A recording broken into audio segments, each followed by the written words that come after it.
do. Can you click on the big fix ticket? The one that says B next to it, by the way? Sorry.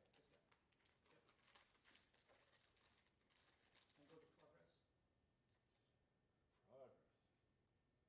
Postpone. Oh. And you kind of wants to try it. Really? Yeah. Machine has a corrections. No, you got to explain. Okay. Do we have a, can we get a bit, Yeah. Can't even auto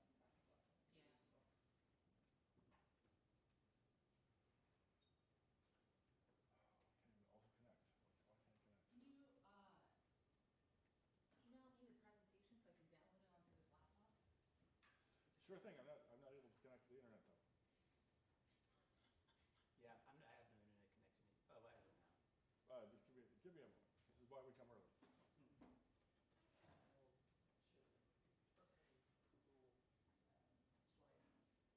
Douglas has it as well. Yep, I'm sending it to her right now.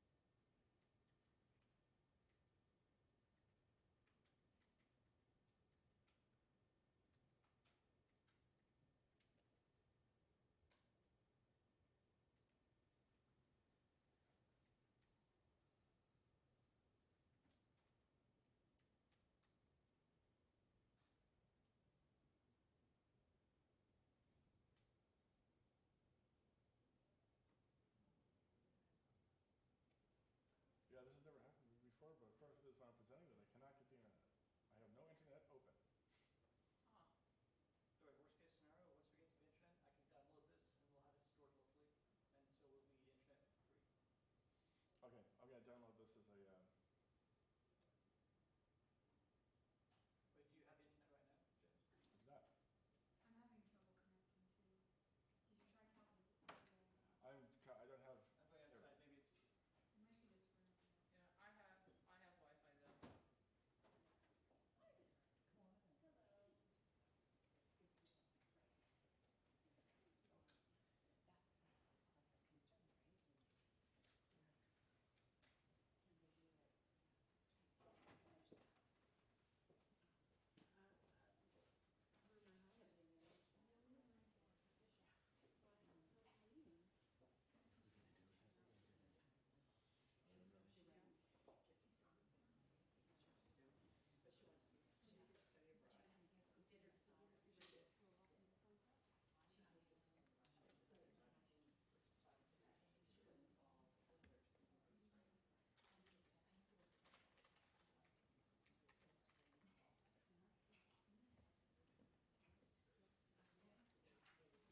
might be this room. Yeah, I have Wi-Fi though. Oh, let's do this. I like this one open. Hey, Brian. How you doing? Very good. I want you to meet our AVC of HR. Luckily, I got a chance to talk to him once Yeah, we already. met before, it's a BSA meeting. That's right. I'll see you again. How you doing? Doing well, thank you for coming today. Oh, thank you for holding this. Just good to see you. I talked to him briefly yesterday. I was going to comment about forward-facing units in the first day. Test one, test one, test one. Testing 1 2 1 2. Did you have a good break? I did, thank you very much. Yeah, welcome. Good to see you, man. Back. Did you? That's always the test. So we haven't scheduled you up yet. No, It takes I'm more than having 2 fun. months?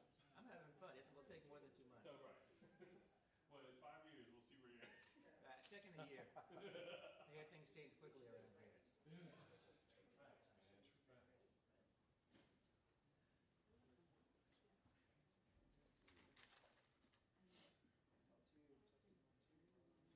Testing 1 2. Test 1 2. Test 1 2 1 2 1 2.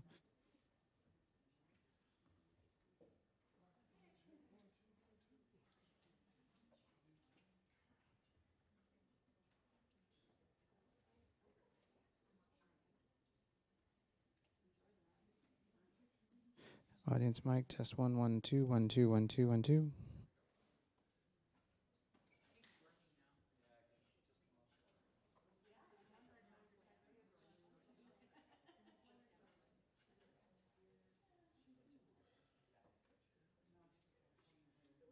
want a mic you up now, later? Perfect. That was perfect.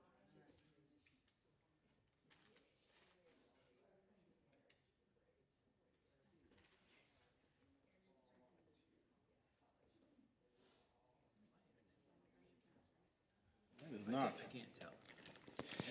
Mine says call visitors. There's no internet open. Oh, you're connected, but it's. Testing 1 2. Hand lab 1 lab 1. Test 1 2 3 4. All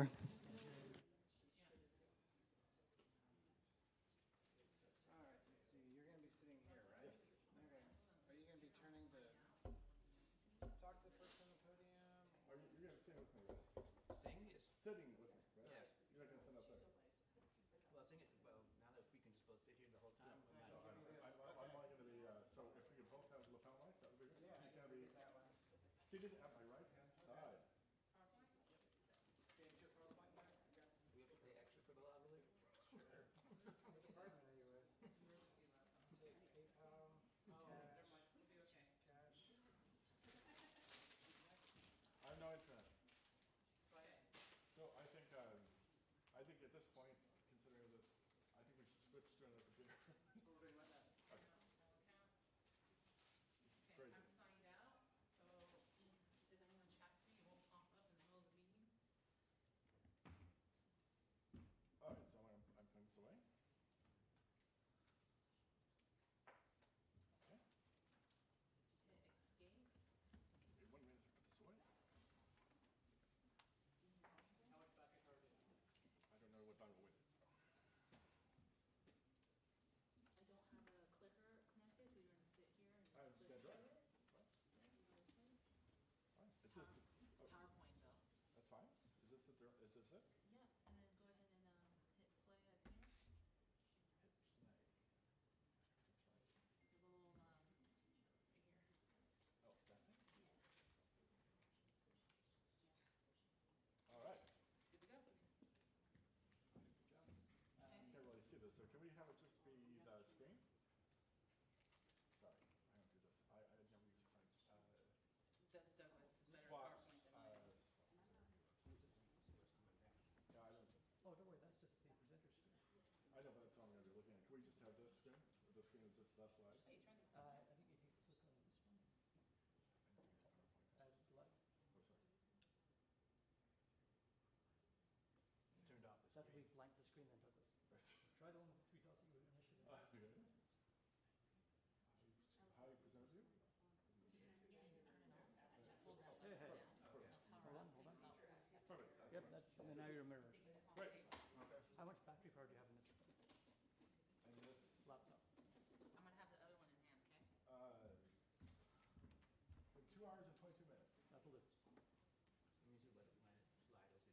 gonna be. And then you start here. I do.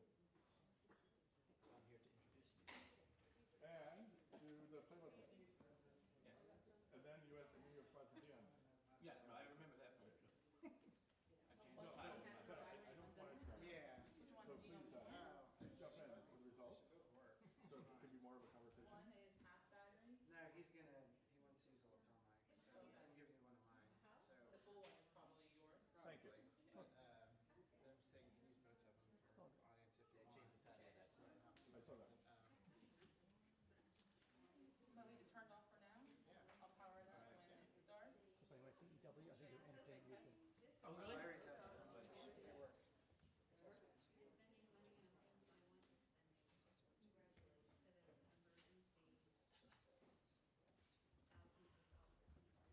Testing 1 2. Test 1 test 1 2 1 2. Right.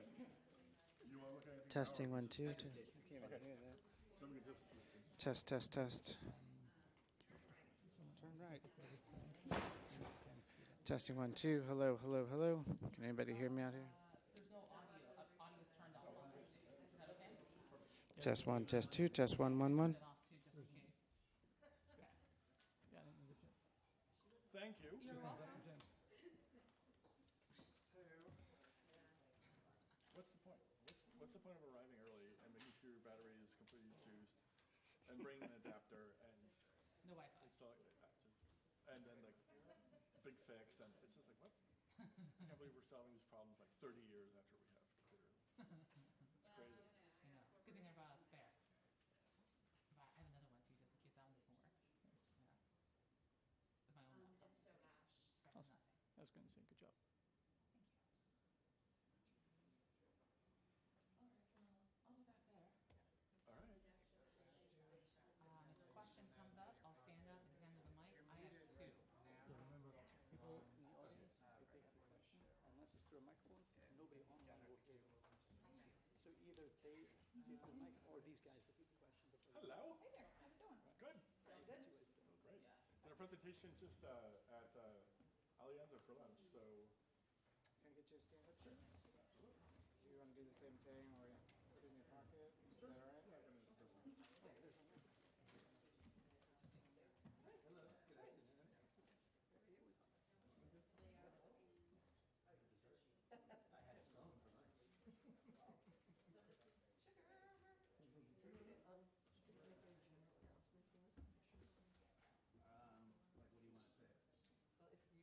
It started raining though, so you know. Curly hair friend. I was walking out and I was like, because it was that weird, like you can see it rain, but I'm like, I wonder if it. I know, I'm already curly too. It still looks good. I got a new Japanese blow dryer. Highest of technology. Mine is Bright light in my eye, make me panic.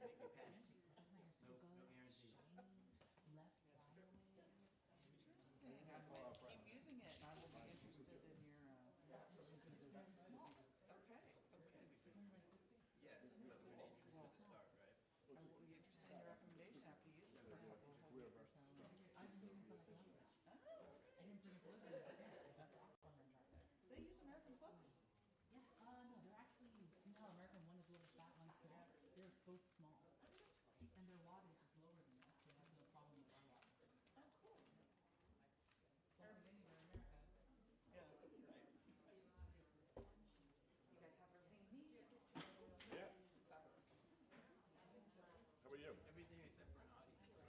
I know. So it's raining. Is it raining heavy, or is it just? It was hard. It was raining pretty hard when I didn't have an umbrella, and so I was like, my hands completely. It's not California rain that like you can see because it's like coming down in sheets, but they're very, very, very fine drops. So it's almost like heavy mist, but it's gross. It dries quickly, but Yeah. you don't want to be out there. Lots and lots of folks online. And it'll be recorded for posterity, so we can reuse it. So we're going to do a survey after this to see what people think. So I think it will be very important for people to respond to the survey to tell us if they think something like this is useful or not. Presence. All right, so I'm live. You're live, but it should be muted. Do it online. Count how many people signed in, but how many actually get stage and watch. It's always tricky. You're muted. I'm not going to turn your mics on until. Test.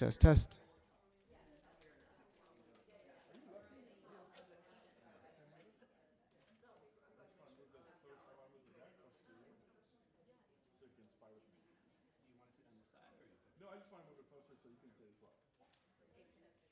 Nothing bad. Thank you. This is Chime in the also. show. We're already No, it's our show, so please chime in. If you need to call me out for anything, let me know. 6 minutes to go. I like the number. Yeah, we have 2 mics, and Charlene and Matt are going to help us. Let's start 5 minutes late. Get everything else. Yeah.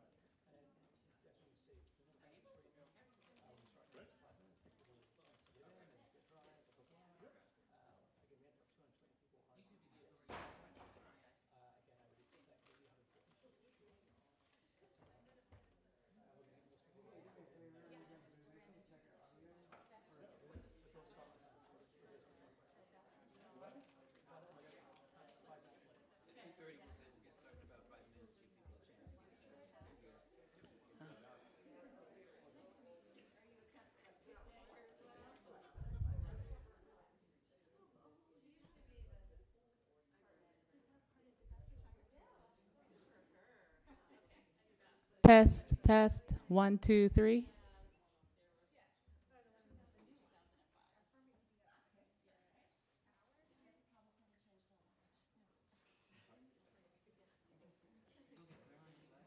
do, for these two.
Good afternoon, everyone. We're going to get started in about 5 minutes. Give folks a chance to get here through the horrible weather. Isn't it, this rain is beyond imagination and comprehension, isn't it? Who here is from the Midwest or the East Coast who's experienced real rain? This isn't even umbrella weather, is it? We'll be started shortly. For the Californians who need more time to get here.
Don't turn on my mic because I'll be...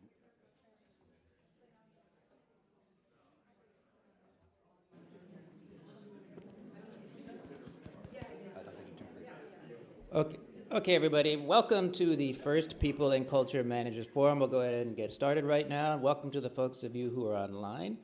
I'm here primarily to introduce James Dudek, who will be doing most of the talking to walk us through the engagement survey. But before we get into that, I wanted to see if there are any BSA members here in the audience because the survey is put together by Willis Towers Watson and also UCOP in conjunction with CUCSA, who through our BSA gets our input. Is anybody here? I thought I saw Brian earlier. Yeah, thank you.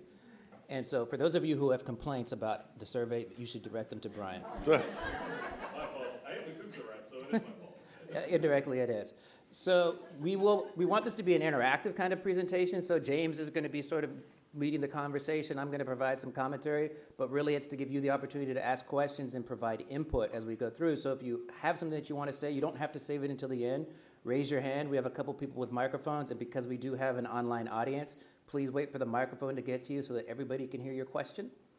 And with that, we'll go ahead and get started. Great. Thank you, Eugene. Some background about the engagement survey, an overview and some context, because I know we've all seen lots of surveys in the last year, so I want to be very clear about what we're talking about. Today we're talking about two surveys in particular. One is the UCOP Towers Watson Kuxa survey. Just rolls right off the tongue, right? And so what this is, as Eugene mentioned, and as Brian can attest to, this is a survey that's done by UCOP that's deployed to all 10 campuses at the same time. It's a collaboration between UCOP and CUCSA, which is the Council of UC Staff Assemblies. It happens every 2 years, and the last iteration of it was in May of this year. It's only sent out to represented staff and a random sampling of staff, about 60%. And this year we got about 923 responses out of 2,600 staff who were invited. It's about a 36% response rate. And so as background, so I did inquire about why the survey is not extended to represented staff, because a lot of us work side by side with represented staff and what they think matters too. And the response I got was less than clear about it being more complicated if we were to administer the survey to every employee, or why isn't it administered to faculty? But I think it's something that I'm going to continue to ask the question about, because, you know, I represent staff and the non-represented staff are my charge, but in order to make this campus good for everybody, we should have a better understanding of how everybody feels.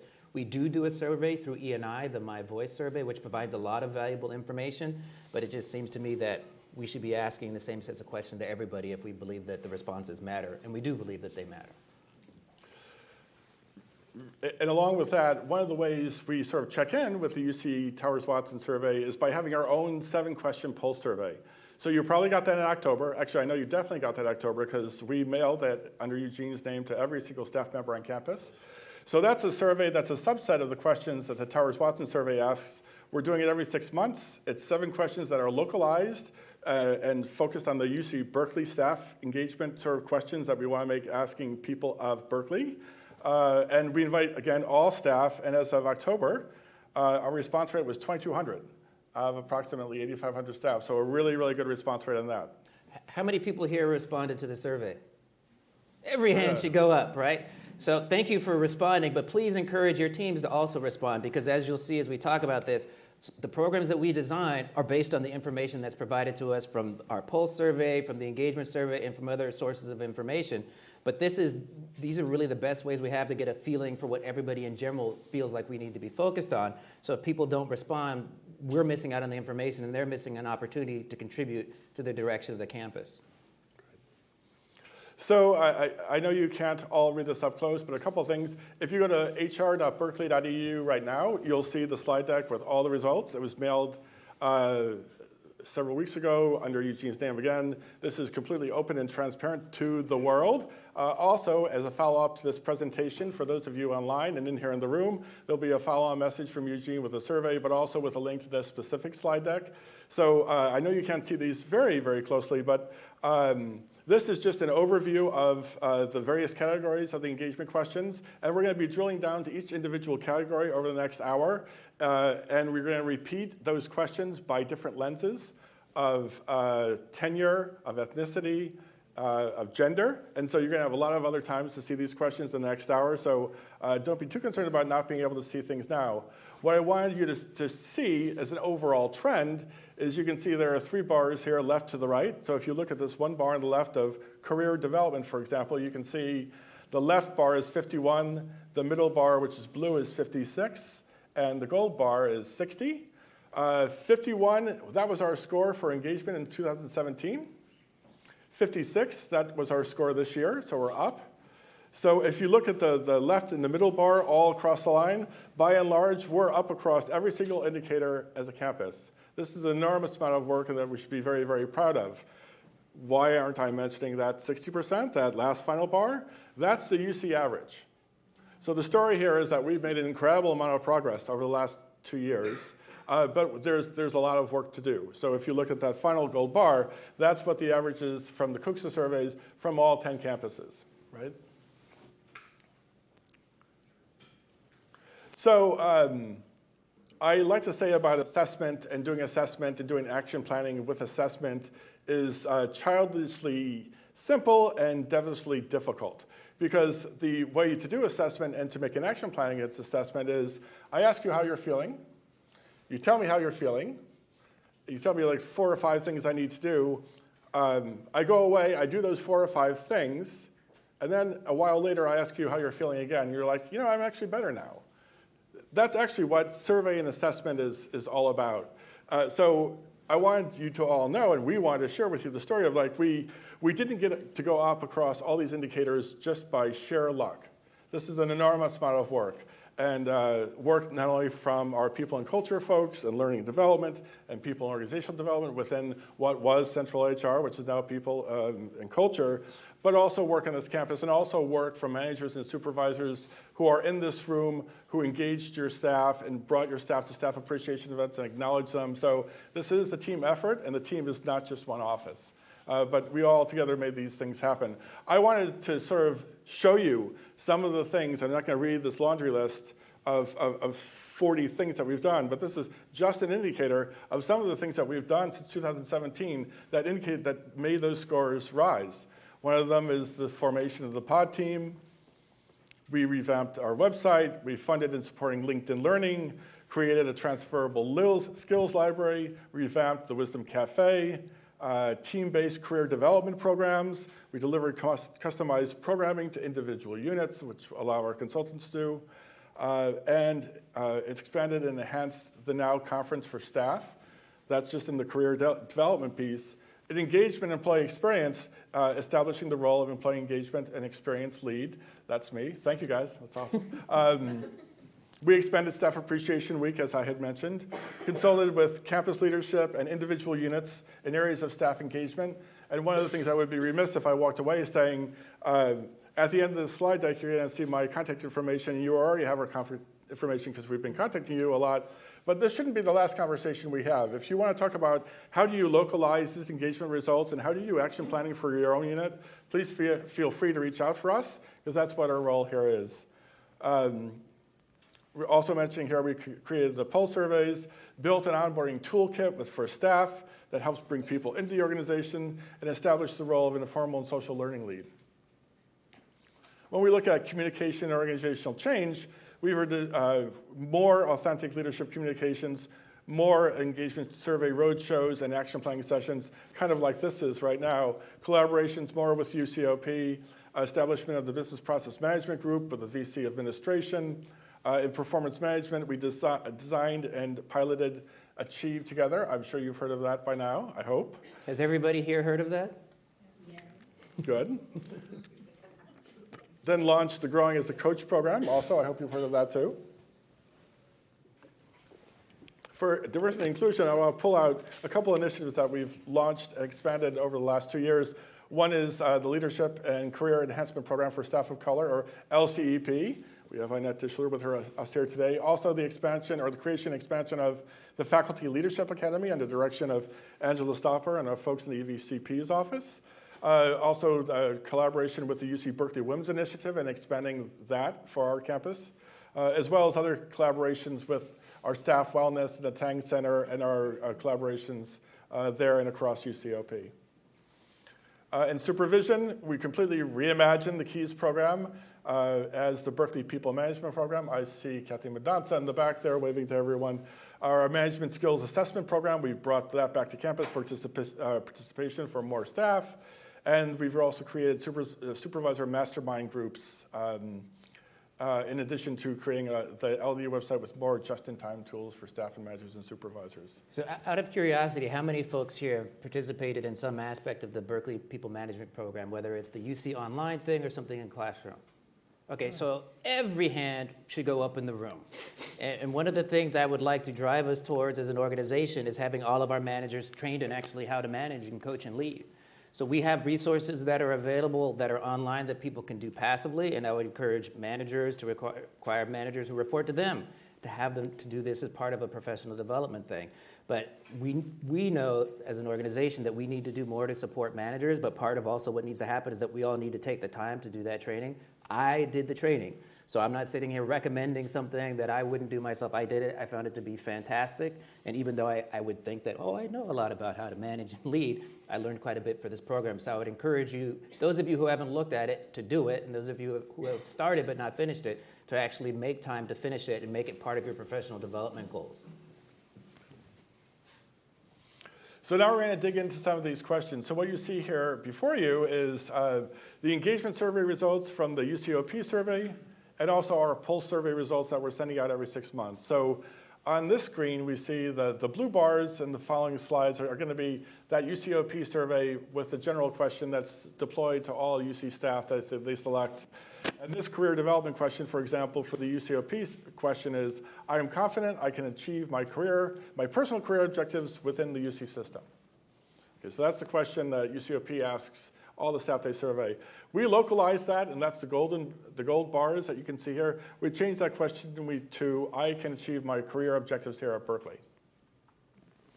So you can see across the board when the UCOP question was asked, it was like 52 to 58% in the last 2 iterations. And you can see we're trending higher when we asked that question locally at Berkeley. On this next question of sustainable engagement, the question is, from the system, I would recommend use the UC system as a good place to work. You can see that's 63% last time, 71% this time. Those gold bars, again, are our pulse survey that we talked about, that we send out every 6 months. The question for us is, I would recommend UC Berkeley as a place to work. So in an earlier iteration, we weren't allowed to use the same language as Towers Watson. We've gotten permission now to use that language, so we're going to be changing those questions because going from I would recommend the UC system as a good place to work seems happier of a question than I would recommend UC Berkeley as a place to work. It kind of sounds like, well, of all the places I worked, Berkeley was one of them. So we want to actually recommend this as a good place to work. So that language change is coming in the coming months. So organizational change. Generally, recent major organizational change across the UC system has been explained well. We came in at a whopping 20% in 2017. How many people were working here in 2017? Okay, so you can remember like a lot of the stuff that was going on in 2017. We're up to 44%, woohoo, in 2019, so that's double. You can see what our pulse survey scores are with the 42, the 45, the 46. When we ask the question, I feel UC Berkeley is managing organizational change well, right? So these look like pretty damning numbers, and they are, but I want to let you know that some of the slide decks that we can't show everything to everyone at the same time and get through an hour and a half presentation or an hour presentation with conversation. But one of the data points that's really important to contextualize these numbers is that when we looked at Willis Towers Watson's and this question, that was 20% in 17, and we compared it to their sample size for the world, the response rate, the highest response rate was 50%. So we're up to 44%, but the world average is 50. So what this tells us, I think, as assessors and surveyors and just data people, is that the world we're not good at change management as a human, as a race, and we're certainly not good at adapting to change as humans. And so 20 is very, very low, 44 is higher, but again, the average mark is about 50. So we have more work to do here as we elsewhere, but again, you're not seeing other organizations that have 100% on this. Here's a performance management question. I feel my personal contributions are recognized. At Berkeley, we asked, my contributions are recognized by my supervisor. Again, we wanted to localize that, and we spent a lot of time focusing on how supervisors and managers can recognize, and those of you in the room who are supervisors, managers, and team leads can really sort of recognize your staff and your colleagues. And we wanted to ask that question so we could track it over time. Right? So you should feel good about this result. So these are good numbers. And again, as Eugene said, when we talked about this session, we wanted to sort of stray away from the stage on the stage, just talking at you for an hour. If you have a question about one of these slides, we can stop and pause, and we're going to go through other questions as well. So here's a working relationships question. There is good cooperation between my department and other departments at my campus. You can see this went from 60 to 66%. At Berkeley, we asked, my department collaborates and shares knowledge with others. We're a little bit higher than that average when we asked that question. And the sort of the trick a little bit with that question is that people are probably less inclined to say that their own department is not collaborative and willing to share. So I think that skews the responses in a positive way. Yeah, and in fact, the reason why this fall 18 is completely blank, because this was our first iteration of the pulse survey, and we asked the question, I collaborate well with other departments, and our response was 99%, because who would say no to that? So we changed that question to be more general to talk about your department. Hi. In regards to the pulse survey, which is our Can we, microphone is coming. So the microphone is, again, for the people online and not just to amplify. So in regards to the pulse survey, which is the data from our campus, can departments get that information? So we don't have it at the department level. We have it at the response rate level here. So both with Towers Watson and the Pulse, we don't track who takes it and what the response rate is. So we don't have individual region or department results.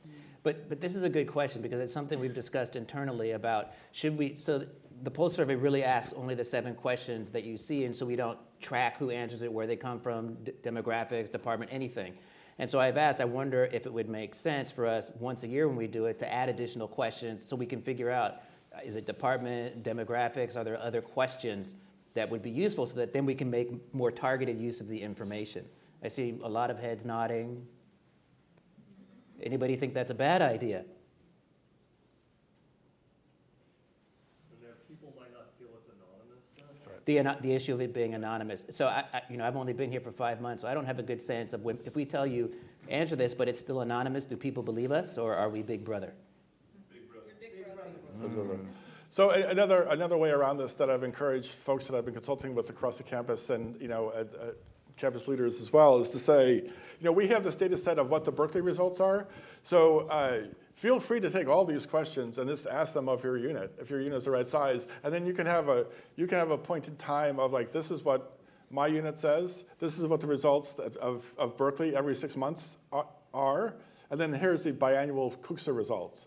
And so I'm happy to work with you and come in and talk about which of these questions, or there may be different questions entirely that you want to sort of mix and match for your own assessment for your own area. So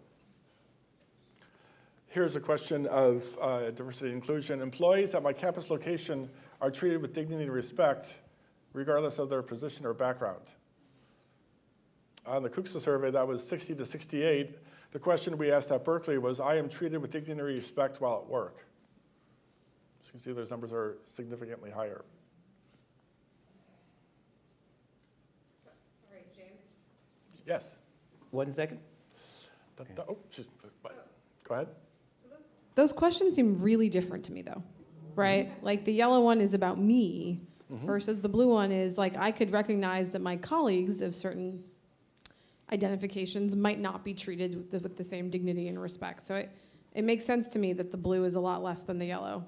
Right, and we did, there's going to be a response here from our Director of Strategy and Operations, Tommy Howard, while the mic is getting to him.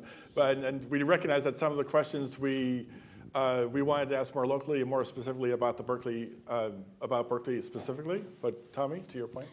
Yeah, so in addition to that, what we found is when we ask about other people, what people think of other people's experiences, numbers trended lower in a couple of places. And whenever the questions asked about their personal experience, the numbers are higher. And so what I found interesting is in some cases, there are questions that ask about what you think the whole campus experience is and what your experience is in the CUCSA survey. And again, it's borne out that when we think everyone else is treated really poorly, but boy, I'm treated well. So we thought it was more important to speak to what you experience rather than perhaps remembering a particular employee or colleague of yours being mistreated 5 weeks ago, 5 years ago. Those things linger a long time for people. And so that's why we changed the question to be about personal experience. Thank you. This next question is, Towers Watson didn't ask this question in 17, so I can be myself at this organization without worrying about how I will be accepted. And at Berkeley, we asked, I can show up at work as my authentic self.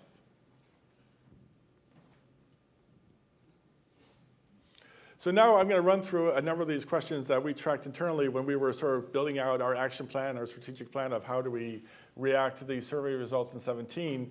And so now we're going to be looking at these a series of these questions through the lens of ethnicity, tenure, role. So by role, I mean supervisor, director, manager, individual contributor, and gender. So we're going to start with ethnicity. So the way to read this chart is on the bottom here. Can you see? Oh, you can see my arrow. Great. Is the overall Berkeley results. So the green is the 19, the blue is the 17. So again, we're up overall for almost all areas and all indicators. And then we break it down into the different areas. And by we, I mean Willis Towers Watson. So Willis Towers Watson chose the categories of white, Hispanic, black, and Asian. That's their determination. Eugene has given them feedback about that and some other questions and things as well. So these are the groups and the groupings that people self-selected in when they took the survey. So here you can see this is the response for the question, I am confident I can achieve my personal career objectives within the UC system. So we went up again from 52 to 58, and you can see the numbers there, and the ranges are somewhere around 58, but all improving over time from the last time. And what I should say is, as I look at these, we want to see improvement year over year, of course, but I also want to see that, well, I don't like the fact that some groups experience Berkeley in different ways than others, right? Everybody should be at the top score. And so that's one of the goals, I think, for us as an institution when we think about what programs are we instituting. Are we making sure everybody has a very positive experience, or are some people experiencing it in a more negative way? What are we doing to address those groups who have a less favorable experience? Our next question is, I feel my personal contributions are recognized. Again, if you look at the bottom here, that we went from 64 to 68, so that's good. It's going in the right direction. But some of the numbers are different for different populations. So the white group went from 67 to 71, the Hispanic group from 53 to 66, so that's an increase, but still a little bit below the campus average. And then the Asian group is level set, while the Black identified group is 56 to 61. Oh, did I hear something? We have a question in the middle, the hardest place to get to with a microphone.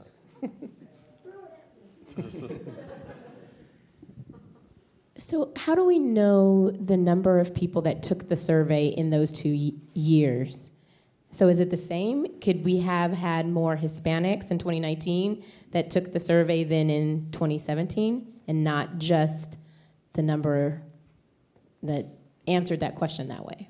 Yeah, that's a great question. And we don't, because it's randomly selected by Towers Watson through UCOP, we don't know if the same people got the same survey 2 years in a row. I was invited to take it in 17. I didn't get invited in 19. It was only a random sampling of non-represented staff. We do have data breakdowns for each year, for all the years that I was taken, of like what population identified as Hispanic year to year. I don't have them off the top of my head because that's a lot of data, but we do have that, but we still don't know. I mean, it would be great as far as assessment and building action plans if you had this increase year after year, like when you look at this results of, I feel my contributions are recognized for the Hispanic group, it goes 53 to 66. That makes me want to get that group of people into a room and say, you know, what do we do to make it go up 13 points? Because I want to make sure, to Eugene's point, that we do that for everyone on campus. But we don't know exactly who was asked. Yeah, and this is also related to the question of, well, why doesn't the survey also go out to all staff? It only goes out to a certain percentage of staff. So of course, being the new person here, I asked UCOP, I'm like, it's a survey that's sent out electronically. Why can't we add more email addresses to the list? And the answer was, it's statistically significant the way it is. And I said, okay, but why would we tell some people their opinion doesn't matter? And supposedly they're taking a look at it again, because I'm pushy in that way. So here's that question again about organizational change. Generally, major organizational changes across the UC system have been explained well. Again, this is the one where we went from 20 to 44%. There's not a lot of break in groups when you sort of break them down by ethnicity in response to that. And we're going to see these questions again through different lenses, so that's why I'm just going to sort of scoot through them. Happy to go back, just call me out. My campus location does an excellent job of keeping employees informed about important organizational matters affecting us. So we went from 61 to 71%.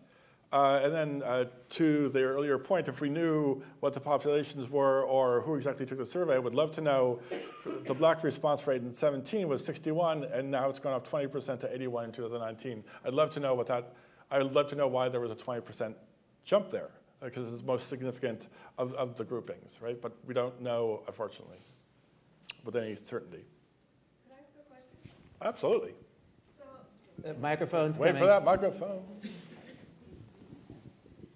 So I haven't looked at the demographics for a little while, but this is looking at these ones that are broken down by ethnicity seems especially problematic when you're thinking about only non-represented staff being included, because as I understand it, non-represented staff are, especially Chicano Latino, much higher percentages. So I don't think you can compare these, because if you're leaving out the represented staff, proportionally, you're leaving out more people of color, as I understand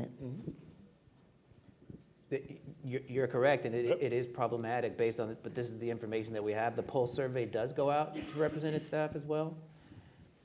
Because we don't collect the information about the type of employee who's responding, we can't tell you that. So again, as we think about, do we ask more questions to figure out more about who's responding, the type of employees responding, or where they might be on campus, weighing that against, are fewer people going to respond because now we're asking more questions?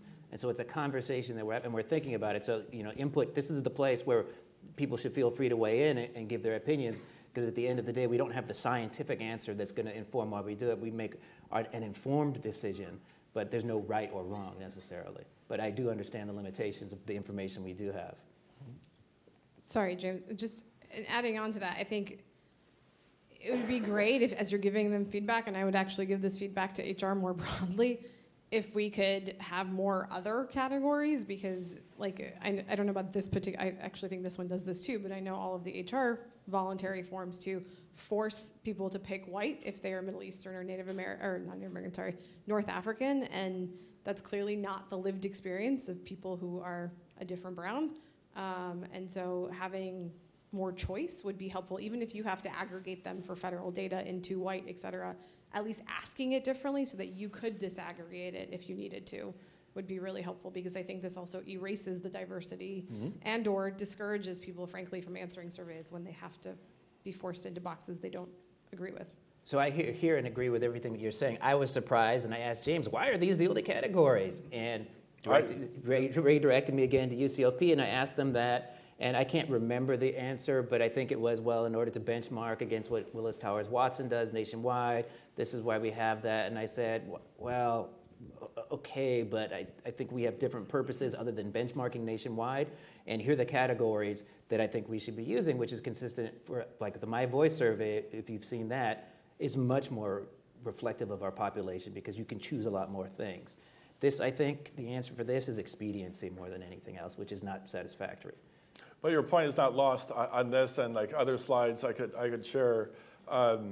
That I was just looking at over the lunch hour. I was with the Allianz staff organizations and covering this same sort of presentation, and of course, they had voiced concerns about these categories as well. And when you look at the data we had 923 people respond to the survey, right? 200 people refused to identify their race, their ethnicity. And I think they opted out because they were not included.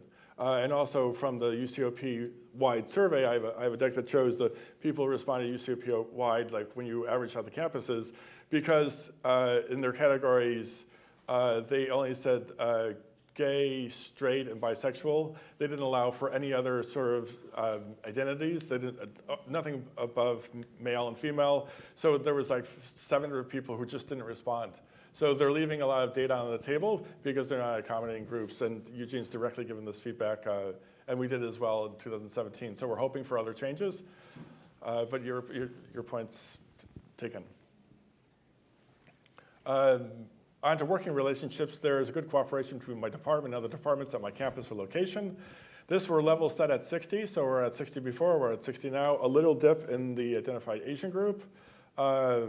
but otherwise, that's just what it is as far as that response goes.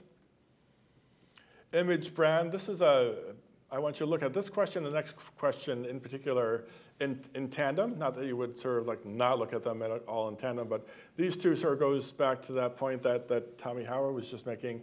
When you ask the question, I am proud to be associated with the UC system, here are the numbers, pretty good numbers, right? Particularly among the black respondents from 2019 to 17, again, up 20 points. So I am proud to be associated with the UC system. Now, move to this question. My campus location is highly regarded by its employees. So it's sort of like, yeah, I am proud to work here, but I'm not so sure you are, right? And so it's like everyone else hates this place. This place is a dumpster fire, but I'm happy, right? So, and we're going to see this through all the lenses of gender and role and tenure. But look at that, people. This is like a significant 20% jump, right? Yes, we have a question out there. Oh, yeah. Did you bring your own microphone? Yes, That's I did. Clever. Okay, this is awesome.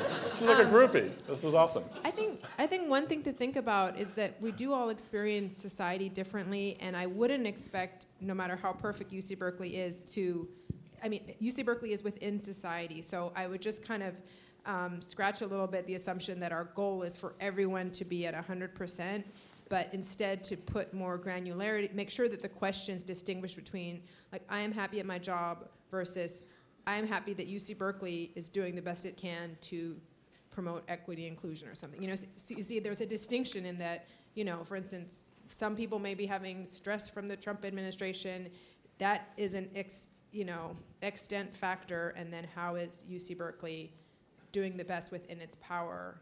I think those should just be separated out, and you should only judge yourself on what UC Berkeley is capable of. That's just realistic. Mm-hmm. Sure, I don't think the goal is for us to be at 100% for everything, but I think your gender or whatever demographic it is that you belong to shouldn't determine how you experience the campus. I shouldn't be able to look and say you're a Latina and be able to guess where you fall here. That's why I say everybody should experience Berkeley equally well, regardless of their demographic. And this is a symptom of when you look at the education system, you can look at somebody's zip code and predict their outcome in life, right? So I shouldn't be able to do some sort of demographic profile of an employee here and predict their outcome at Berkeley. This is a confusing retention question. At the present time, are you seriously considering leaving the UC system? So we went from 52 to 57, so this is 57% no are not currently considering leaving. So by show of hands, how many people are considering leaving? I saw a hand go up.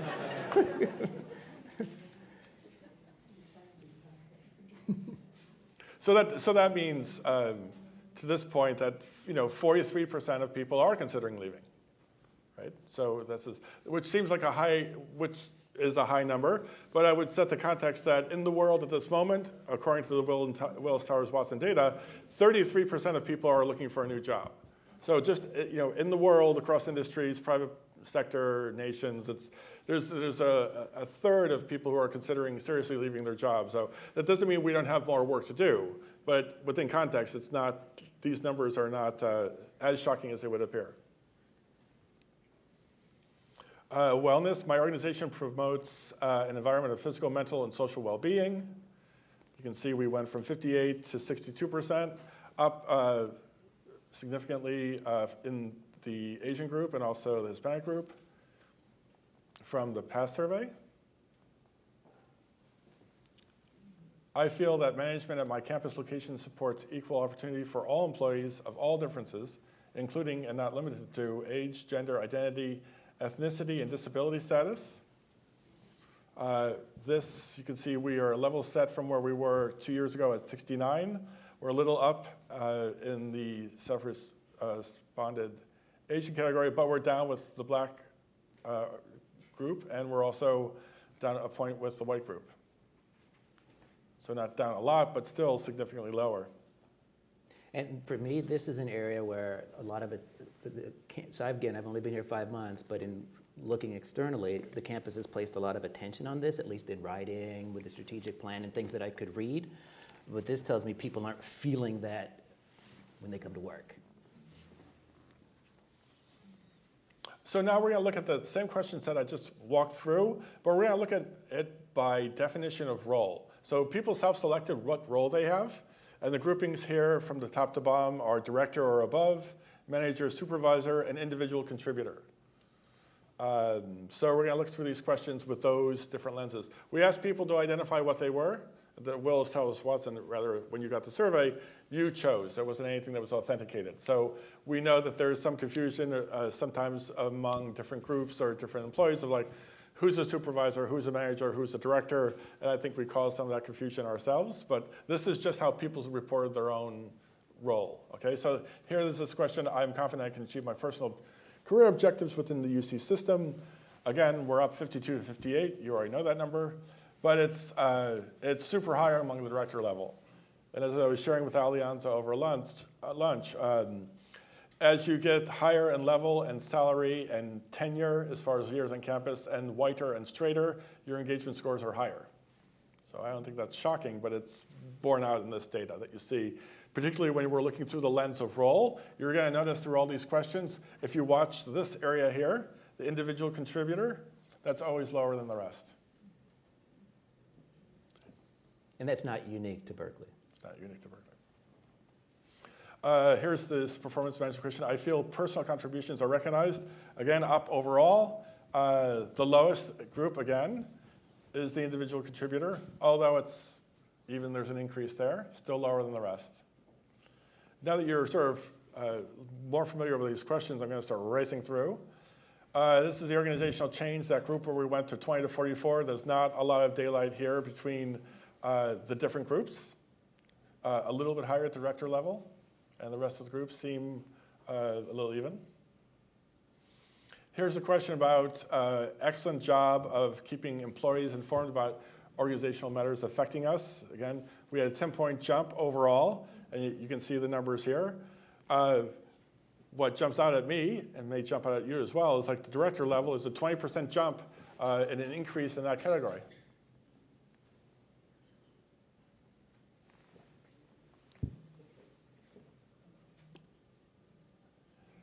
There is good cooperation between my department and other departments at my campus location.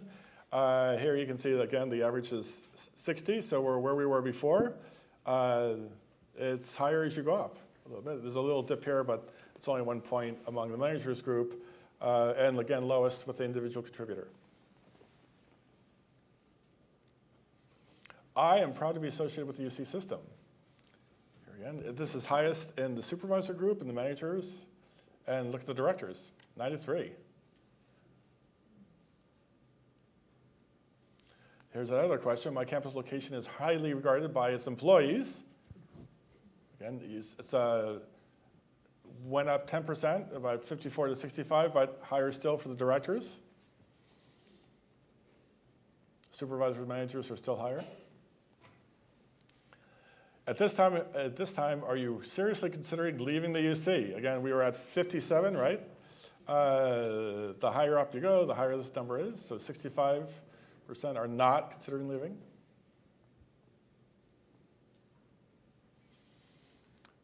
Here's my organization promotes environmental, physical, mental, and social well-being. Again, we're up, but again, as you get up in the manager, supervisor, director levels, those responses are higher.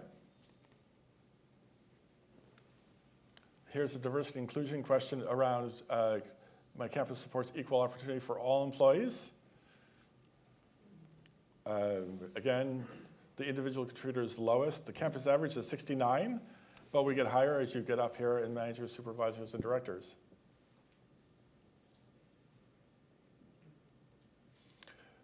Career development. Now we're looking at this through tenure. I know this might be kind of tiny. I'm not sure how much you can read, but this is 30. And then down here is 1 to 3 years. So as you go up with years of experience and tenure in the role. So here's that question again. I am confident about my career objectives within the UC system. We're up again from 52 to 58, but we're way up here for 25 and above. They've already achieved their career goal. Why people are laughing, I don't know. Maybe you're 25 years of service, so maybe that's you. You can see also here, I feel my personal contributions are recognized, again, 68, and it goes up as you go towards years of service. You see that here as well. It's even a little more graphic here. Even though we've improved in all areas from 17 to 19, in some ways dramatically, we're explaining organizational change much better. There seems to be, as you look at these slides through tenure, there seems to be something about the newer employees, and newer doesn't necessarily mean younger. It just means people have been here from 1 to 5 years, right? These numbers. And then the higher numbers of staff who have been here for 20 to 25, 30 years. There seems to be, in this area, like the trough of despair or something. And we don't really exactly have an answer for what that is because you can't get all these people in the room, but there's a falling off in that group across all these slides, right? Not so much on this communication question, where an excellent job of keeping employees informed about important organizational matters affecting us. Those are pretty even throughout, although, again, it's better. But here again, you have working relationships. There's cooperation with my campus location. It seems to get better as the tenure goes up. This image brand question is higher across the board, but again, very high on the low end, especially look at these 90s for staff who have been here 1 to 3 years and staff who have been here 5 to 10. And then you get up there again in more senior level staff. Actually, I beg your pardon, not senior level staff, staff who have been here 30 years. We have no indication of staff could have been here for 30 years in similar roles or different roles, but that we shouldn't assume that someone who's been here for 25 years is in those roles of directors and things like that. My campus location is highly regarded by employees. When we look at this for tenure, we made a significant improvement from 17 overall. And then we're super high here as far as more senior staff members. This retention about people who are thinking of leaving. Again, the numbers are higher of people who are not thinking of leaving, no, as we get up 2 years of service. And this wellness question about my organization promotes an environment of physical, mental, and social well-being. Again, we went up a little bit here from 58 to 62, and down a little bit for like the 1 to 3 year group, and down a little bit from the 5 to 10 group, and the 15 to 20 group. Not a lot, but enough that, again, to an earlier commenter's question, like we don't know who the people were asking, and we don't know if they're the same people. And because the numbers aren't that large, it's less. It's not as dispiriting as one might think, but we want to definitely sort of watch that and track it over time. Here's the question that my location supports equal opportunity for all employees. Again, the numbers are higher at the earliest and the more senior levels in this question, significantly higher than the campus average of 69. You can see the 1 to 3 years is 77. This is the question of these questions through gender.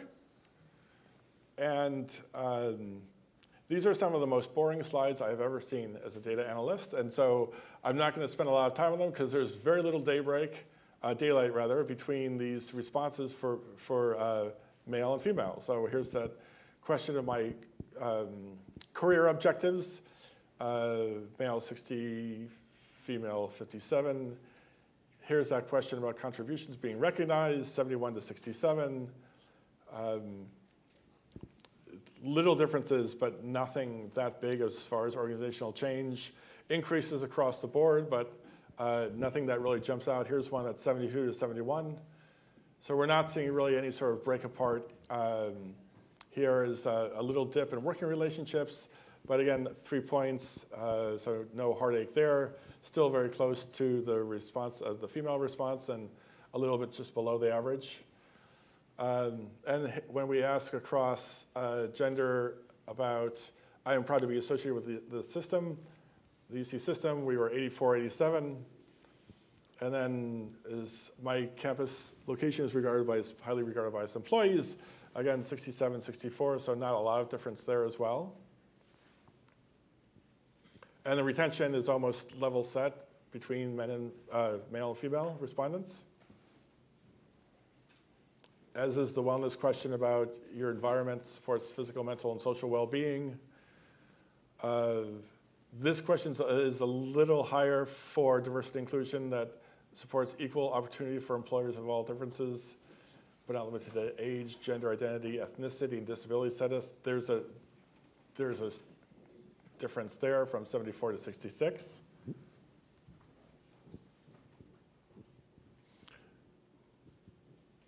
So those are all the questions we were asking, all the run-throughs we have. Now, we get to hear Eugene speak more. Any questions about what we covered so far? We're doing well on time. Questions, comments? Should we keep going? Yes. Okay.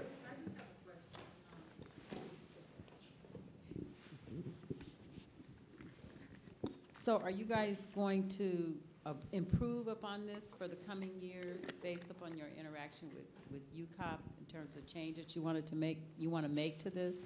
Because I'm not seeing how it can be really effective for us if we didn't capture everything we need to capture in this survey.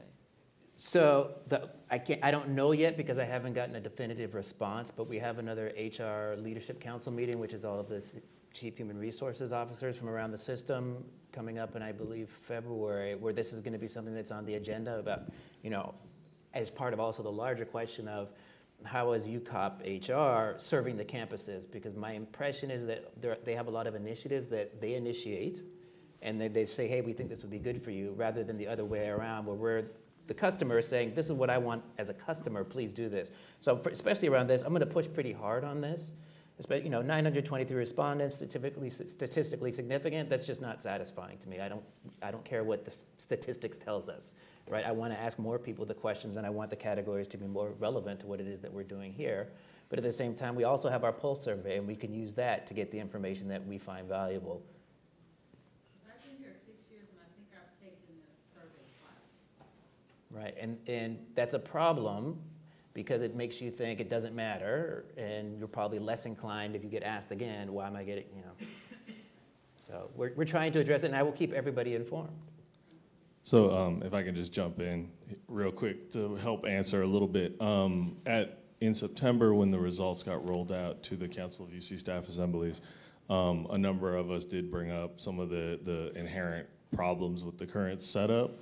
And with a number of new CHROs from several campuses, there is hopefully a little bit more push, and arguably because CUCSA is who hires Willis Towers Watson, we could potentially hire somebody else if there's enough push. And I think that there have been enough things that are identified as goofy. So hopefully, one of the downsides though is that we're only on that board for 2 years, and the thing is done every 2 years, so you don't always have a new crop of people. So it will be a good push from the CHROs to keep it going, but hopefully we can get that changed. Yeah, and in conversations I've had with all of the other CHROs, nobody thinks that this is working great the way we have it. Everybody, in contrast, says, well, we've been told we can't change it. So, but that's not true. All right, so these are the things that I would like to talk about that sort of stood out to me. So this is the overall look at the survey. So when James was talking at the beginning that, Berkeley has improved, that's where you see the green. Overall is our comparison to UC, that's where you see a lot of the red, and then nationwide all the way to the right. And so you can look at this and you can take the positive view and say, hey, we're doing a lot of great improvement. Or you can take the negative view and say we're a below average place to work. Just depends on the mood that you're in. I prefer to look at this and say the trend is going in the right direction. We are on the way to becoming a great place to work based on this, right? There's other measures that make this a great place to work.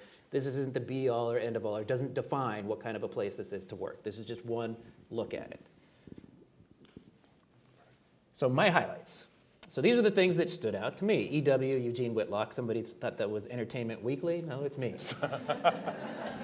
Well, you have been entertaining weekly since you've been here. Sure. Thank you, Jay. You get that raise now. So that's how easy it is, see?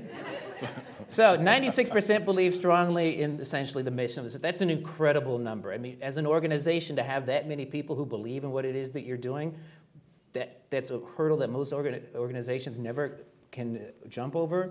So that means if we treat people right, we can do anything that we want to do, right? Anything that we want to do, because people come here already wanting to help. 87% have a work schedule that allows sufficient flexibility to meet their personal family needs. That's fantastic too. Now, what's missing is, do we allow people to do remote work and so on? There's room for improvement there, I've heard anecdotally, but by and large, people can still live their lives while they work here, by and large. Everybody in this room agree? Oh, wow. There's work to do. And I tend to use a lot of humor when I talk. Please don't understand that to mean I don't take these things seriously. I do take these things very seriously. The message that went out on Friday about taking care of yourselves and wellness, so I wrote that myself because it means that much to me. This isn't something I said, somebody write something for me and I'll send it out. No, taking care of yourself, taking care of employees, making sure you have time to be with your families, your pets, or just to live your life is extremely important. And this is a conversation I regularly have with Mark Fisher, my supervisor, and he takes it very seriously. I've talked to the chancellor about it, EVCP, and so everybody's on board. And so everybody agrees we need to do this. And so what I've said is, okay, how are we going to do this? Leadership has to start making accommodations and the demands they place on people so that people can continue to live their lives. And so some of the things that you saw in the email were things that I specifically discussed with them. And I said, this is what, these are the sorts of things that we need to be doing differently. And my hope is that that email is the start of ongoing conversations. But I want to give people a little bit of something where they can say, hey, to their supervisor, no, I can't get this done. Didn't you see that email from Eugene? Or whatever it is. Because it's going to take a long time to change the culture, in part because a lot of you who've talked to me have heard me say, we hire a bunch of highly motivated type A folks. And it doesn't take a lot to get us worked up so that we're working late at night or working through the weekend to get that project done. And that's where senior leadership and senior managers have to think about, okay, I know my population who's working here.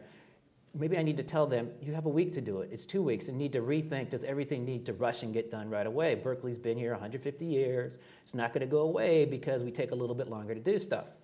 I don't know if everybody believes that, and that's where we need to work on changing the culture and the mindset around that. But we have 15% turnover now. If we don't treat people humanely, we're going to burn them out, and the 96% of the people who believe strongly in the mission will still believe, they'll just be working somewhere else. Right? I mean, I don't think I'm saying anything. If I'm saying something crazy, please raise your hand. 77% say they can be themselves at work without worrying about how they will be accepted. That's a fantastic number. Flip side, 23%, about 1 in 4, do not feel that they can be themselves at work. That's where we have the work to do. 1 in 4 people, so probably a quarter of this room, people do not feel that they can be themselves at work. And that's a hard thing to accept, that knowing that somebody's coming to work and they don't feel comfortable here and they're here 8 hours or longer a day and they don't even feel like they can be themselves. That's a lot to ask for somebody. It's mentally taxing to have to live like that and to have to work like that. So that's something that we definitely want to change. 29% would not recommend the UC system as a good place to work. That's not about Berkeley, that's about the UC system. But it's a high number. 31% do not believe that management supports equal opportunity. So that's a huge number that people think we just pay lip service to this stuff. And quite frankly, I can't blame people who believe that, because I said there's a lot of stuff that's in writing, but in terms of, okay, from the the high-minded ideals and principles that we have, where's the translation into action? And I see a hand shooting up. Stop me before I say something crazy. The word management, because it came up a few times in some of the questions, I wonder how that's interpreted by people, because obviously you have managers who are taking the survey also, and their supervisors are often faculty. Or some people may be interpreting that as management meaning senior campus leaders. And so just put that out there, that there may be some ambiguity that could be clarified in the future too when the survey's done again. Yeah, that's a helpful comment. Does anybody have a sense?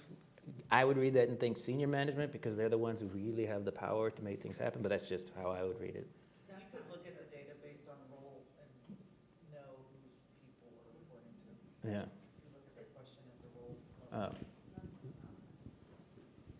Is there another question?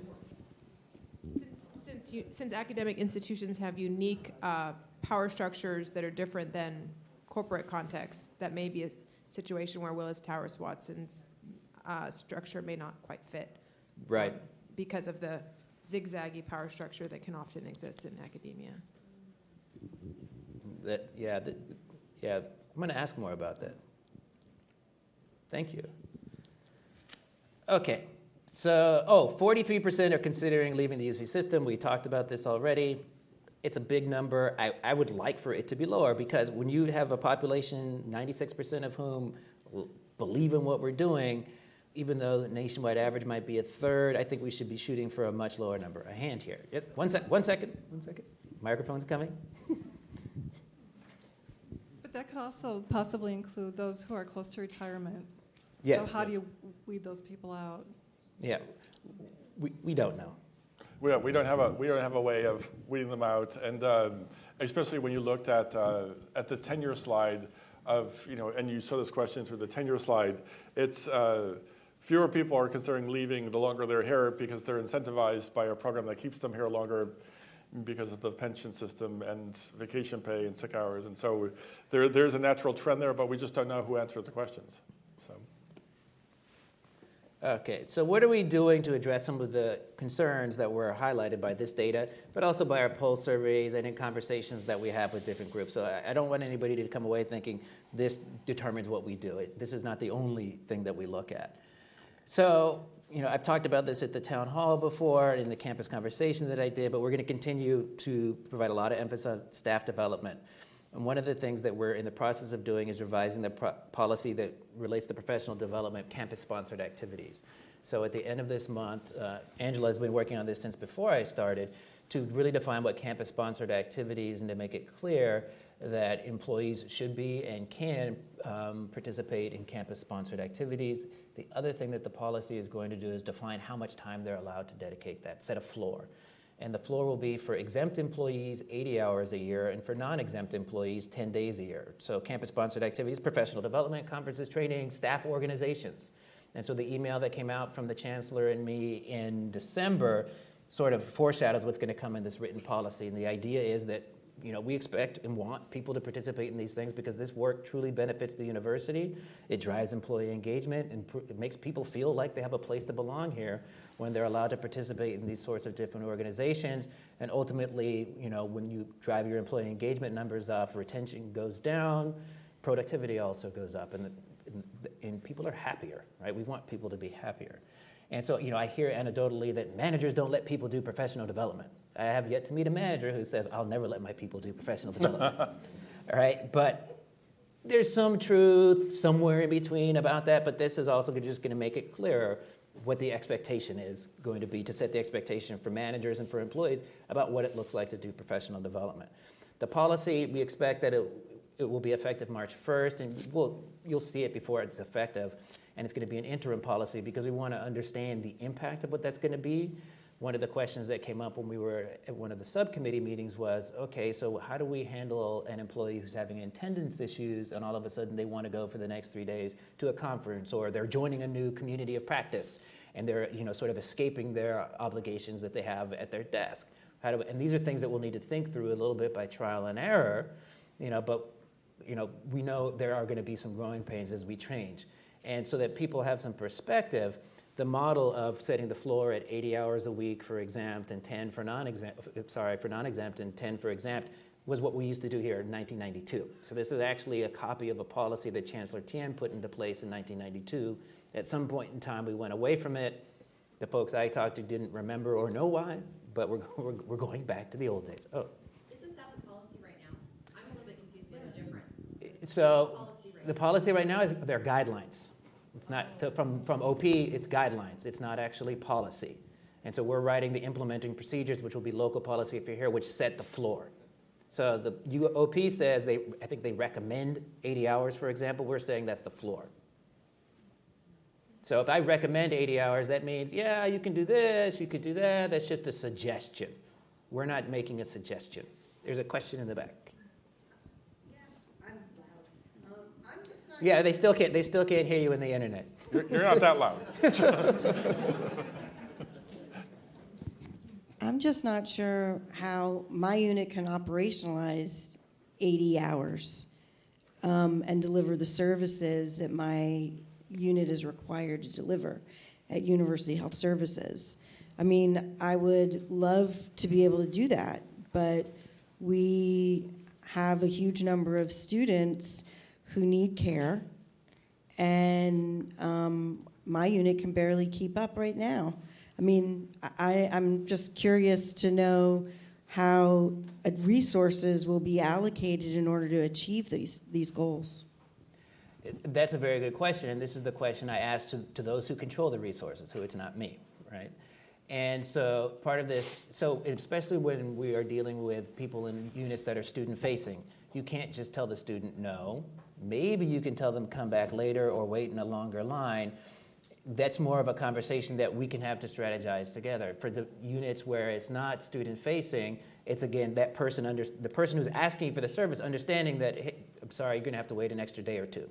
I know you're used to getting it in 24 hours, now it's gonna take 72. It's managing expectations for service delivery. So I'm just going to play devil's advocate. Please do. I don't think anybody in my unit is going to turn somebody away who has pneumonia or, who is having a mental health crisis. So, I mean, I would just invite, as you pursue this, that, student-facing units like mine have no way, with the way that we are currently staffed, to meet this floor. And so I would say, I don't know exactly where you fit in the system, but this is a serious issue that needs to be raised for all of those who are similarly situated, so that people can understand. Because I didn't decide by myself, right, that this is the direction that we're going to go in. And so for those people who are saying, yes, Eugene, this is great, right? Okay. So how are we going to support those units who want to do it? That if they pull that person off the line, some student with a mental health crisis won't get served.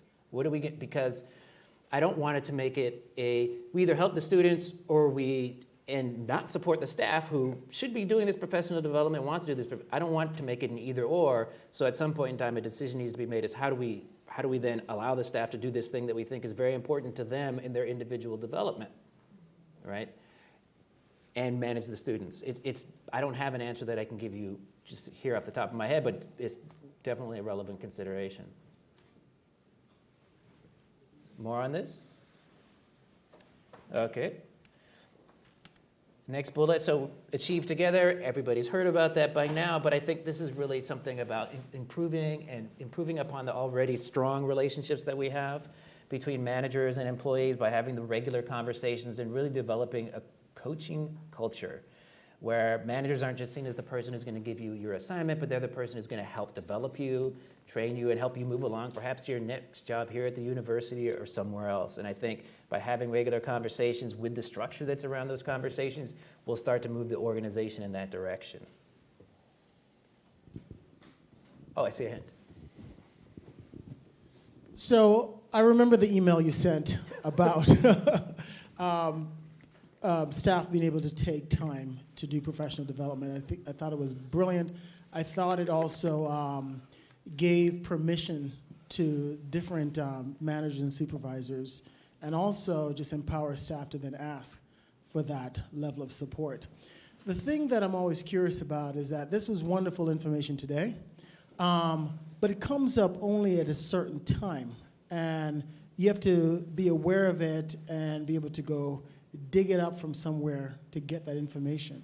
It would be nice if there was a way to reference this information a lot of times, so when we're making decisions, we're getting this information out. And when decisions have been made at the campus, that we say back to the staff, based on what you said to us, this is what we're doing and why we're doing it.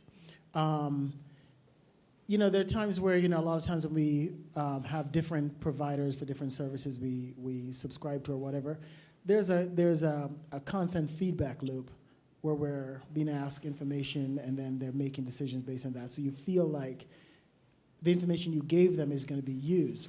My concern here is that I don't get the feedback as to whether or not, when I answer these questions, that they're being used in some way that I can experience those things. I don't. You know what I'm trying to get at? So I understand what you're saying. So part of it is a session like this, so where we can say, here's what we heard and here's what we're doing. I said this also at the town hall. James is going to go to any department to where he's invited, but I also welcome suggestions for what are we missing? How else should we be communicating these things, or other forums, other sorts of meetings, so that people understand that their opinion does matter, that that we sit there and we go over this, and we say, what do we need to be doing to address these things? And when we develop in People and Culture our strategic plan, we're sitting there looking at this in the pulse survey data to say, okay, where do we need to be focusing our attention? And we're asking ourselves, did we focus it in the right places before? And I want people to know and understand that. And so again, we're open to suggestions if there's other things that we should be doing. This managers forum was sort of my idea so that managers would understand that, one, managers' opinions count, and we don't only just talk about all the things that managers need to do. We want managers to tell us also what we need to be doing, but also so that this information is just more accessible. Does that address your comment? Okay. Last one here. So we're hiring a director of diversity, equity, inclusion, and belonging. So, as I highlighted there, does our campus really support EEO, or does management address EEO? And then when you see the disparities, there's not an equity of experience on this campus. So this position will be created within human resources, people and culture, whereas before it used to be an equity inclusion. It's not going to be just lift the position and put it in people and culture. The position is going to be very different. It's going to be a director level position equivalent to the other directors in the unit.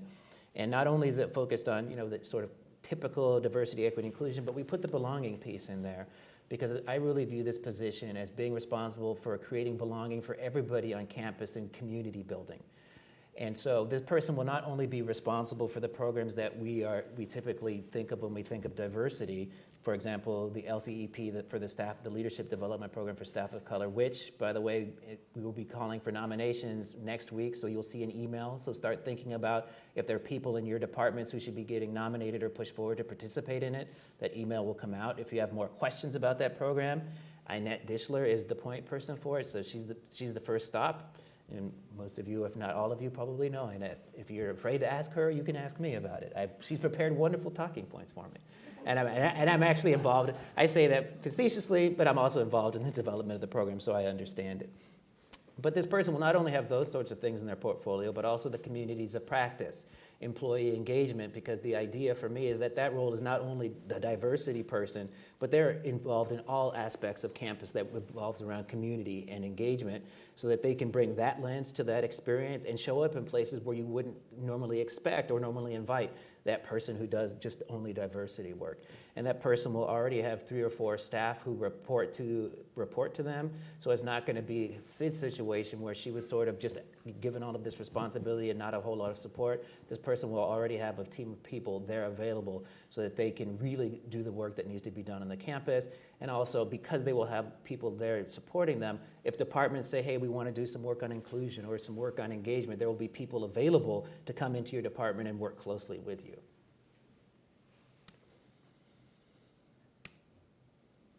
Campus-wide training for diversity, inclusion, and implicit bias. So this will really fall under the responsibility of that new director who it is that we hire.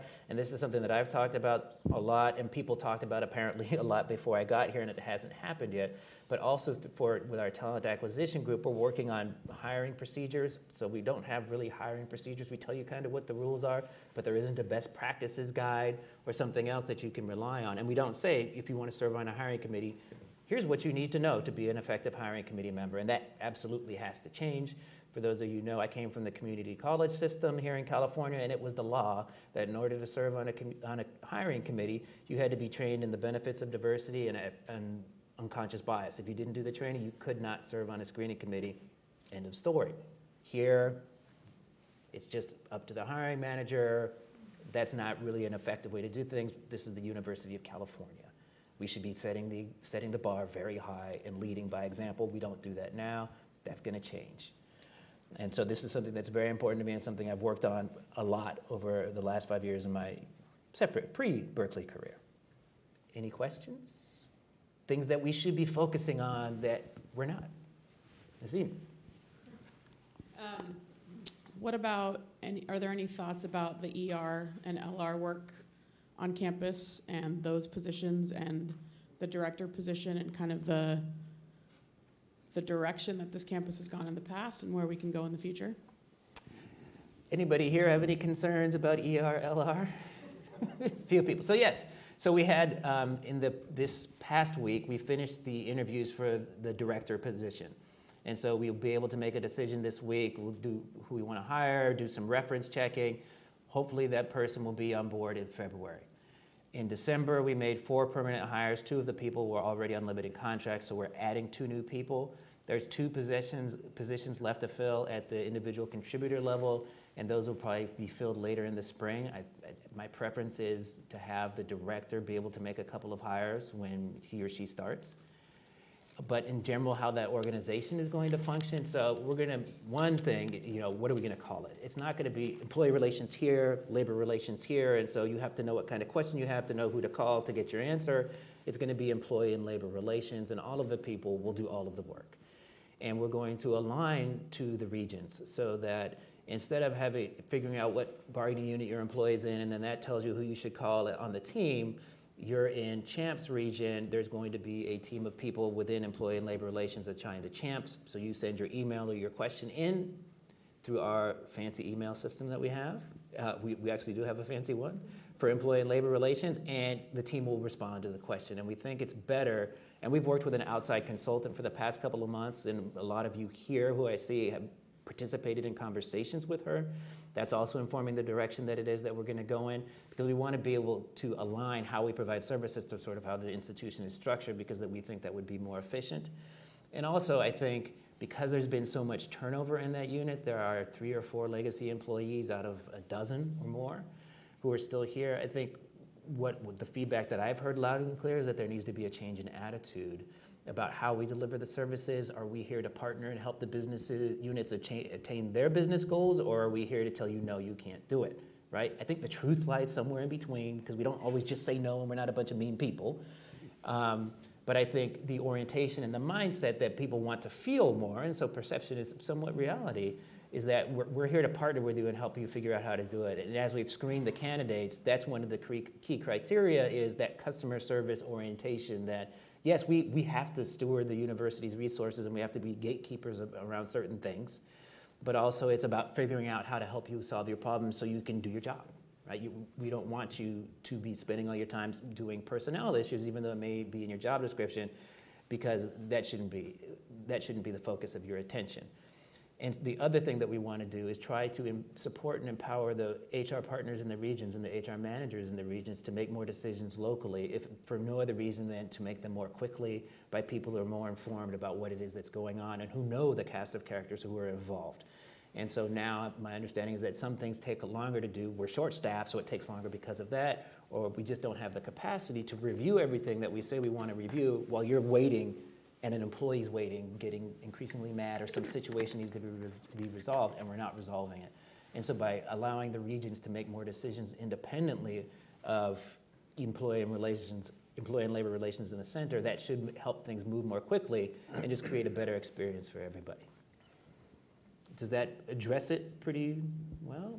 Yeah, thank you. And I'm also wondering, much to the last thought that you had, if there's any talk of perhaps partnering with some of the managers and some of the directors that are in the units that are perhaps more well-versed in the ER and LR work to perhaps expedite some of that stuff. I mean, I think it's a great idea to focus on perhaps not such tenured staff if we're doing new hires to really work on the development track. But if there are people that are in the units that are more seasoned, if there is some sort of partnership to allow for a little more independent thought and a little more independent action with the checks and balances in place to make sure that we're all aligned as a campus.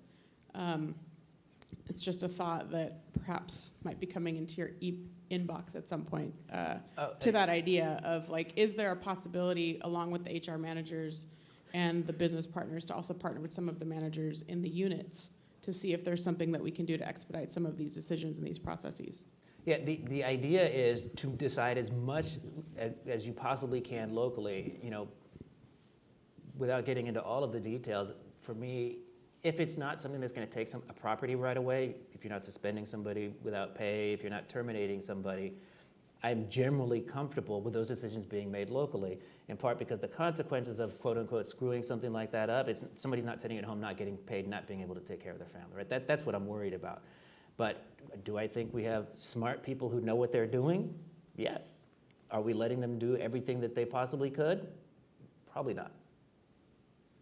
So that's when I talk about how we provide our services, that I think that needs to be addressed. Let me see if I have more here. We have 9 minutes, so I'm going to fly through this. So some key resources, Berkeley People Management. Kathy's in the back. She raised her hand earlier. And as I understood from when we talked about it before, each of you here committed to participate and complete Berkeley People Management programming. Yes. Cal Coaching Network, Inette, that's another one of her responsibilities, and that's a brand new thing, and it's a good organization. Again, it's about developing a coaching culture here at UC Berkeley. And then we have Manager Mastermind Group, and Shirley Geraldo does that, and that's really a support group for managers to get together to talk about issues that they're having, how they address them, and just to share best practices among themselves without somebody like me looking over your shoulder, I suppose. Kathy has her hand up. Yes. So Eugene, I just wanted to say, in Berkeley People Management, in support of the efforts around implicit bias, for right now, there is some just-in-time learning that's in the Grow Today series, which is all online. There's 6 online modules that you can take, and if you take all 6 of the online modules, you'll actually receive the UC system-wide implicit bias certificate. So that's something that you can do, and also, just to support your efforts in the meantime. There is actually one of the modules in particular that addresses UC hiring for success, and that's specifically around implicit bias in the hiring process.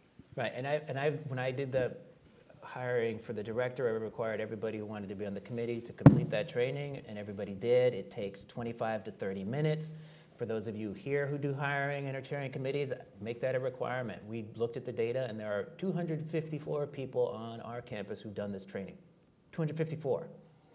That's awful and embarrassing. Awful and embarrassing. So anecdotally, I was on a hiring committee recently, and I was asked to take that as part of it. And all the people that were on the hiring committee with me could not stop talking about how much awareness they gained from having taken that training and how much it impacted them personally as they were going through and considering the candidates that were being brought forward. So just from my own personal experience, I can say it wasn't a painful training, first of all, to take, and also it seemed to have incredible impact on those of us who did take it and the way we approached the actual hire of somebody that we brought to Cal. And I would say do it now, because by the end of this calendar year, it's going to be a requirement anyway. Then I also wanted to talk about, so in Angela's group, the People and Organization Development, I wanted to highlight all of the services that are available to your departments. As I said before, we ask you to do a lot, make your employees happy, do this, do that, and do the other thing. We also have services to support you in doing that. And so this is just a screenshot from the website of the services that are offered. Team development, we do retreats, disc training, leadership 360s, and so on there. So if you're thinking, what can I do to, improve my department? And you're looking for ideas, you don't have to go and hire some outside consultant to help you figure this out. We've got a very talented team here who knows Berkeley, probably knows your department, and is eager to help. So I encourage you to reach out and tap us to help you, because that's what we're here to do. And so that's all I have. So in the next 5 minutes that we maybe have left, if there's any other questions or comments. Well, so you can think about the question. So after today, you're going to get an email that will have a link to the presentation. It's also going to have a survey to ask if you thought this format was good for a meeting, to have this, hopefully in the future it'll be a little bit more Q&A depending on the topics. I met with AMP last week, and we talked about collaborating to bring topics here to a manager's forum, so that because AMP has its pulse on what managers are talking about or worried about, or other people can do it. Because I think I wanted to do this, and I want to create more opportunities to have an interactive discussion, because I know I don't have all the answers. We as a team know we don't have all the answers. And it just seemed to me that there isn't a lot of opportunity for managers writ large to get together and talk and hear each other and the questions. And so please respond to the survey if you think this is useful, then we'll do it again. If you think this is a waste of your time, we won't do it again. Questions, comments, concerns? You want that 5 minutes to get to the next meeting on time. Well, thank you very much for braving the rain. I appreciate your time.